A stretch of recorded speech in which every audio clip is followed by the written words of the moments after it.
இயேசு உங்களை நேசிக்கிறார். பிரியமானவர்களே, இந்த நாள் ஆண்டவர் நம்மளோடு பேசும்படிய வேதத்திலிருந்து ஒரு வசனத்தை கூட வாசித்து ஆண்டவர் நம்மளோடு பேசுகிற நாம் கற்றுக்கொள்ளக்கூடிய காரியத்தை பார்ப்போம். அது 2 சாமுவேல் புஸ்தகம் 11வது அதிகாரம் 1வது வசனம் இப்படியாக சொல்லுகிறது. மறு வருஷம் ராஜாக்கள் யுத்தத்திற்கு புறப்படும் காலம் வந்தபோது தாவீது யோவாபையும் அவனோட கூட தன் சேவகரையும் இஸ்ரவேல் அனைத்தையும் அம்மோன் புத்திரரை அழிக்கவும் ராப்பாவை முற்றுகையிடவும் அனுப்பினான். தாவீதோ எருசலேமில் இருந்து விட்டான். மறு வருஷம் ராஜாக்கள் யுத்தங்களுக்கு போகக்கூடிய காலங்கள் வரும்பொழுது தாவீதோ எருசலேமிலே இருந்து விட்டான். எல்லாரும் போயிட்டாங்க. பட தளபதி எல்லாருமே அனுசரித்தாரு. யுத்தத்துக்கு போக வேண்டிய ராஜா அவர் என்ன செய்றார்? எருசலேமிலே இருக்கிறார். முக்கியமான ஒவ்வொரு காலகட்டத்திலையும் அதாவது காலகட்டத்தில் யுத்தத்துக்கு போகக்கூடியவர்கள் அதுக்கு போகாதபடி இருந்தார். தாவீது அதுக்கு பின்பதாய் நம்ம வாசிக்கும் பொழுது அவர் உரியாவினுடைய மனைவியின் பாவத்தில் விழுகிற காரியத்தில் நாம் பார்க்க முடிகிறது. அப்ப யுத்தத்திற்கு போகிற காலத்தில் நாம் போகாதபடி நாம் இருப்போமே. ஆனால் உதாரணத்துக்கு இப்ப ஞாயிற்றுக்கிழமை சர்ச்சுக்கு போகணும். கண்டிப்பா ஒருவேளை சர்ச்சுக்கு போக வேண்டிய நேரத்தில் நம்ம சர்ச்சுக்கு போகாம நம்ம வீட்டில் இருப்போமே. ஆனால் ஒரு திறப்பின் வாசல் ஜெபம் இருக்கு யுத்தத்திற்கு.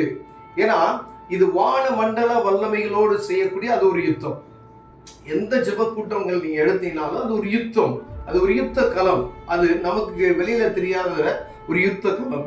அப்ப ஒவ்வொரு ப்ரேயருக்கும் உங்களுக்கு தனிப்பட்ட ஒரு சர்ச்சில் உங்க சர்ச்சில் ஒரு இடத்துல ஒரு ப்ரேயர் உங்களுக்கு கொடுத்துருக்காங்க, அதுக்கு போகணும்னு சொல்லி நீங்க கமிட்மெண்ட் பண்ணியிருப்பீங்க. நீங்க தான் அதுல போகணும் அப்படின்னு சொல்லி ஒரு நிர்பந்தம் இருக்கும் பொழுது கண்டிப்பா என்ன செஞ்சிடணும்?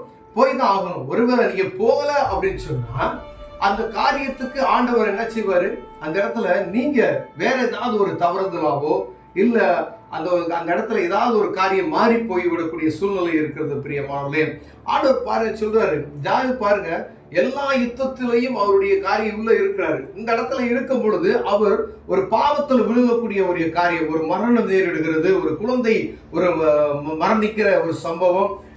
ஆண்டவர் நீ செய்த தவறுக்கு ஆண்டவர் என்ன செய்றாரு? அதுக்கு ஒரு அநேக காரியங்களை ஆண்டவர் அவரோடு தண்டிக்கிறதை நாம் பார்க்க முடிகிறது. பிரியமானவர்களே, ஆண்டவருடைய இருதயத்துக்கு பிரியமாய் இருந்த தாவீதுக்கு ஆண்டவர் சில காரியங்களை அந்த தண்டனையாக கொடுக்கிறது நாம் பார்க்க முடியுது. அப்ப பாருங்க, ஞாயிற்றுக்கிழமை சர்ச்சுக்கு போகணும் அப்படின்னா கண்டிப்பா என்ன செஞ்சணும்? போயிடும். ஏன்னா அது நமக்கு முக்கியமான நாள், அது ஆண்டவருக்கு பிரியமான நாள். அப்ப நம்ம ஞாயிற்றுக்கிழமை சர்ச்சுக்கு போகாம நம்ம வீட்டுல இருப்போமே. ஆனால் அந்த நேரத்துல ஆண்டவர் அதுல மகிமைப்படவே மாட்டார் ஒரு நாளும். அது நிமித்தமாய் நமக்கு அடிகள் தான் விழுவும். அதை பார்த்துக்குங்க. ஒருவேளை ஒரு ஜெப கூட்டம் இருக்கு, ஒரு ப்ரேயர் மீட்டிங் நடக்குது. அந்த ப்ரேயர் மீட்டிங்க்கு நீங்க உங்க சர்ச்ல இருந்து உங்களை வர சொல்லியிருக்காங்க அப்படின்னு வச்சுக்கோங்களேன். அந்த கூட்டத்துக்கு முதன்மையா இருக்க வேண்டிய நீங்க போகாதபடிக்கு இருப்பீர்களானால் நீங்க தான் போகணும், நீங்க தான் ஒப்பு கொடுத்துருக்கீங்க, நீங்க தான் ஜெபிக்கணும் அப்படின்ற நேரத்துல போகாதபடி தடை பண்ணி இருக்காதபடி நீங்க பார்க்கும்படி ஆண்டவர் உங்களோட பேசுகிறார். பிரியமானவர்களே, ஒரு பெரிய மீட்டிங்கா இருக்கும், ஒரு கன்வென்ஷன் கூட்டம் நடக்குதுன்னு வச்சுக்கோங்க. உங்க சர்ச்சில் நடக்கிற கன்வென்ஷன் கூட்டத்துக்கு நீங்களே போகல அப்படின்னு சொன்னா அதுக்கு ஆண்டவருக்கு என்ன செய்யணும்? கணக்கு கொடுக்கணும். நீங்க தான் அதை நடத்துறீங்க. அப்ப நீங்க தான் அதுக்கு என்ன செய்யணும்? கண்டிப்பா அந்த இடத்துக்கு போகணும். பிரியமானவர்களே, அப்ப யுத்த காலத்துல ஆண்டவர் பாருங்க, ராஜா போகாத நிமித்தம் ஏற்படக்கூடிய இழப்புகள், அதே போல ஆண்டவருக்கு கொடுக்க வேண்டிய நேரத்தை அந்த சரியான நேரத்தில் நம்ம கொடுக்காதபடி நம்ம ஒருவேளை இருப்போம். சில இழப்புகளை நாம் நேரிடுவதற்கு சமமாகிவிடும். பிரியமாக, ஏன்னா கஷ்டங்கள், சில துன்பங்கள், ஏதோ ஒரு காரியம் தாவீது ராஜாவுக்கு ஏற்படக்கூடிய காரியங்கள் பாருங்க, அவருக்கு அநேக காரியங்கள் ஏற்படுகிறது. தேவ சமூகத்துல போய் அவர் சரண்டர் அடைகிறாரு. ஒருவேளை தாவீது போய் தேவ சமூகத்தில் அமர்ந்து கதறுகிறது போல யார் நம்ம போய் இருக்க முடியாது. ஏன்னா உண்ணாமல் புசியாமல் தேவ சமூகத்துல இருந்து அவர் எனக்கு இறக்க செய்வான்னு சொல்லி அவர் போய் சரண்டர் ஆகி உட்காந்துருவார். ஆனா நம்ம பாருங்களேன், ஒரு சின்ன தவறு செஞ்சுட்டா கூட அதுக்கு தேவ சமூகத்துல போய் நிக்கிறது கிடையாது, அப்படியே கொஞ்ச நேரம் நிற்போம். ஆனா தாவீது ராஜாவுக்குள்ள இருக்கக்கூடிய அந்த வைராக்கியம், அவர் பாருங்க புசியாமல் குடியாமல் அப்படி இருப்பாரு.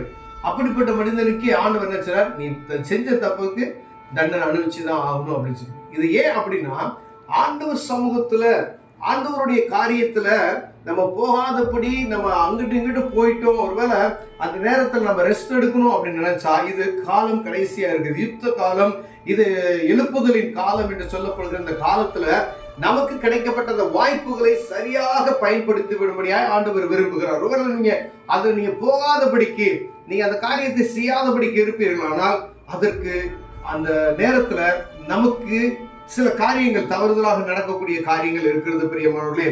ஞாயிற்றுக்கிழமை சர்ச்சுக்கு போயிடணும். நீ ஞாயிற்றுக்கிழமை சர்ச்சுக்கு போகலன்னா வேற என்ன செய்ய முடியும்? வீட்டில் உட்காந்து டிவி பார்ப்போம், அவ்வளவுதான். இல்லைன்னா வேற எங்கேயாவது வெட்டியா தான் சுத்துவோம், அதுதான் நடக்கும். இது என்ன இருக்குது? ஒரு பாவமான ஒரு காரியமா நம்ம வாழ்க்கையில சூழ்ந்து கொள்ளுகிறது பிரியமானவர்களே.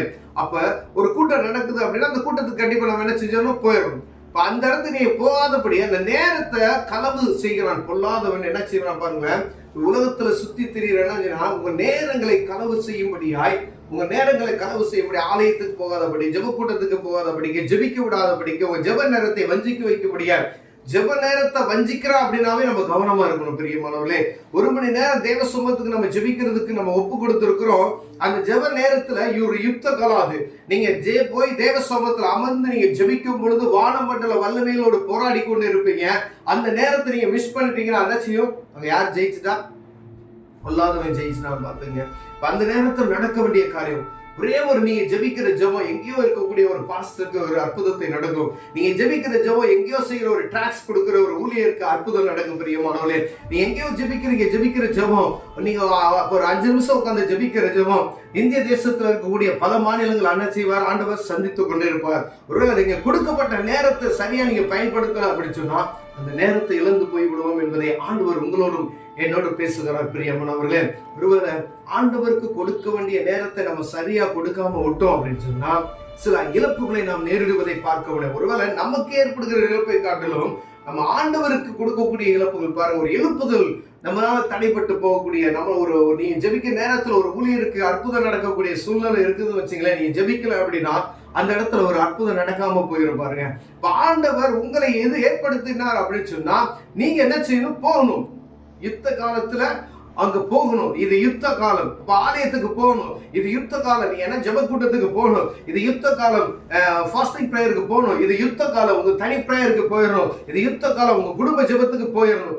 ஒரு ஜெபத்தையும் நீங்கள் என்ன செய்யக்கூடாது? விட்டுறக்கூடாது. இது பூராமே யுத்த காலம் என்பதை மறந்து போகாதபடிக்கு ஆண்டவர் உங்களோடு என்னோட பேசுகிறார். ஒருவேளை நம்ம இதுல குறைச்சல் ஒருவர்களாய் காணப்பட்ட அந்த காலத்துல ஒருவேளை யுத்தம் அப்படின்னா ஜெபம்னு வச்சுக்கோங்களேன். நீங்க ஜெபத்துக்கு போகாதபடிக்கு, உங்க வீட்டுல பண்ணக்கூடிய ஜெபத்தை நீங்க நிறுத்தாதபடிக்கு, நீங்க தனியா அவங்க ஒரு கூடுகைக்கு போறீங்க அப்படின்னா அந்த கூடுகைக்கு போற நிறுத்தாதபடிக்கு, நீங்க ஆலயத்துக்கு போவதை நிறுத்தாதபடிக்கு, நீங்க தனி ஜெபத்தை நிறுத்தாதபடிக்கு, உங்க குடும்பத்துல இருக்கக்கூடிய ஏதோ ஒரு கன்வென்ஷன் மீட்டிங்கோ எல்லாம் ஏதோ ஒரு ஜெப கூட்டத்துக்கோ போகிறதை நிறுத்தாதபடிக்கு அதை கவனமாய் நீங்கள் பார்க்க முடியாது ஆண்டவர் உங்களோடு பேசுகிறார் பிரியமானவர்களே.